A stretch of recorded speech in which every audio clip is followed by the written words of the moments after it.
নাহিদ সুইসে স্বাগতম। আজকে রান্না করব ভিন্ন রকম একটা খাবার। মুরগির হাড্ডি টাড্ডি দিয়ে কচি মিষ্টি কুমড়া। একটা ফ্রাই প্যানে আমি 2 টেবিল চামচ তেল নিয়ে নিলাম। এখানে তেলটা গরম হলে আমি ওর মধ্যে কিছু আস্ত মশলা দেব।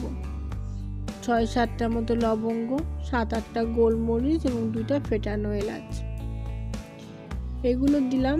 এগুলো একটু গরম হয়ে ফুটে উঠলে এর মধ্যে আমি মুরগির হাড্ডিগুলো দিয়ে দেব। অনেক সময় হাড্ডিগুলো আমরা রান্না করি কিন্তু খাই না, ফেলে দেওয়া পরে, অথবা কুটে বেছে আমরা মুরগির বর্জ্যের সাথে ফেলে দিয়ে থাকি। এর পুষ্টিগুণ বজায় রেখে আর মিষ্টি কুমড়ার সাথে অসাধারণ রান্নাটি অবশ্যই রান্না করে একদিন খেয়ে দেখবেন এবং আমাকে জানাবেন কেমন লাগলো। আমার রান্নাটা যদি ভালো লেগে থাকে আমার চ্যানেলটিতে লাইক করবেন, সাবস্ক্রাইব করবেন, বেল আইকনে ক্লিক করে পাশে থাকবেন। তেলের পরে আমি ভালো করে মুরগিটা ভেজে নেব।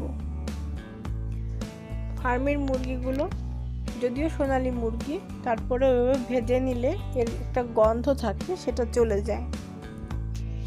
এটা সুন্দর করে ভাজা হলে এর মধ্যে আমি হলুদ 1 চা চামচ, ঝালের গুঁড়া 1.5 চা চামচ, যদি ঝাল কম খান তাহলে কম দিবেন, এবং 1 চা চামচ লবণ পরিমাণ মতো দিয়ে নিলাম। লাগলে পরে আবার দিব।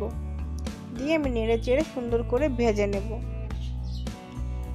লবণ হলুদ দিয়ে ভাজা হয়ে গেলে এখানে আমি গরম মশলা দিব।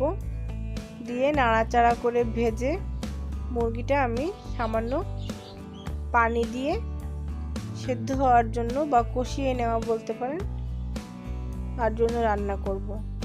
আদা বাটা দেব 1 টেবিল চামচ এবং রসুন বাটা 1 টেবিল চামচ। সেক্ষেত্রে আমার রসুন বাটা ছিল না বলে আমি রসুন কুচি দিয়েছি। মুরগির পুষ্টি এবং মিষ্টি কুমড়ার পুষ্টিগুণ দুটোই পাওয়ার জন্য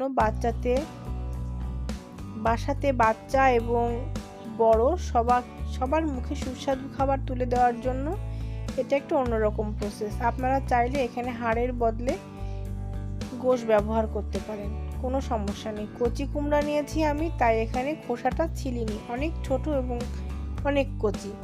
চাইলেও আপনারা বড় বতি কুমড়া দিয়েও রান্না করতে পারেন। এর মধ্যে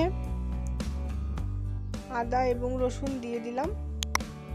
আমি মুরগিটা কষানোর জন্য যেটুক পানি দিয়ে রান্না করব এটুক ছাড়া এখানে আমি আর বাড়তি কোনো পানি দেব না।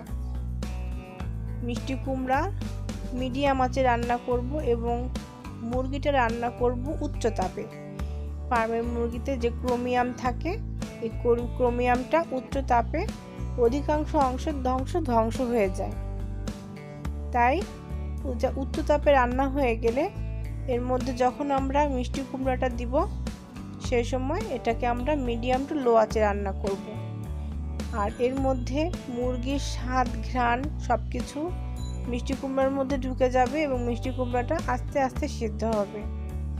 মিষ্টি কুমড়ার পুষ্টিগুণ সম্বন্ধে আপনাদের নিশ্চয়ই বলতে হবে না। এর সব থেকে বড় গুণ যে ভিটামিন এ, যেটা রাতকানা রোগ থেকে এবং দৃষ্টিশক্তিকে সুরক্ষিত করে, রাতকানা রোগ থেকে বাঁচতে সাহায্য করে। তো আপনারা এটা অবশ্যই মিষ্টি কুমড়া আপনাদের খাবারের তালিকায় রাখার চেষ্টা করবেন। এটা আমি এরকম নেড়ে চেড়ে কিছুক্ষণ পর পর নাড়বো আর মিডিয়াম টু লো আঁচে রান্না করব, ঢেকে ঢেকে রান্না করব। আবারও বলছি, অবশ্যই একদিন বাড়িতে রান্না করবেন এবং খেয়ে দেখবেন কত স্বাদ। থালা বাটি হাঁড়ি পাতিল যা আছে সব চেটে পুটে খেতে ইচ্ছে করবে এভাবে রান্না করলে।